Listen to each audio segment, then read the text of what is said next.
Thank you, Mr. Chair, and thank you, Congressman Hurt. Business owners in Arizona regularly tell me that our inefficient and often confusing regulatory environment hurts their ability to grow and hire. This common-sense legislation requires the SEC to improve and repeal outdated regulations, holding them accountable and providing certainty for businesses and consumers in Arizona.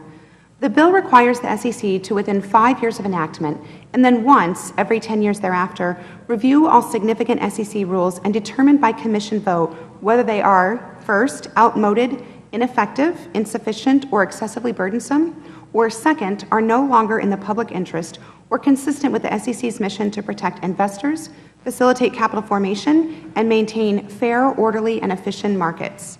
The Commission would then be required to provide notice and solicit public comment on whether such rules should be amended or repealed, and then amend or repeal any such rule by vote in accordance with the Administrative Procedures Act. Finally, the Commission would report to Congress within 45 days after any final vote, including any suggestions for legislative changes.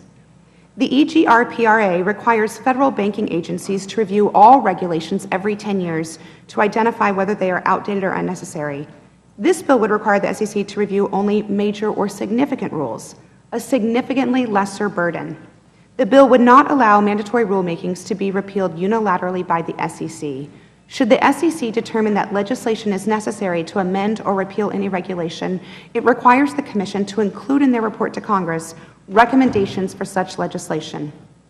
Finally, with the adoption of the Manager's Amendment that will soon be offered by my colleague, Congressman Hurt, the bill would prevent additional litigation by clarifying that the initial SEC vote would not be subject to judicial review. I believe reviewing significant rules of the SEC, as directed by the Administration's 2011 Executive Order, is a worthwhile use of SEC resources, and I hope my colleagues will join me in support of this important bipartisan legislation. Thank you, Mr. Chair.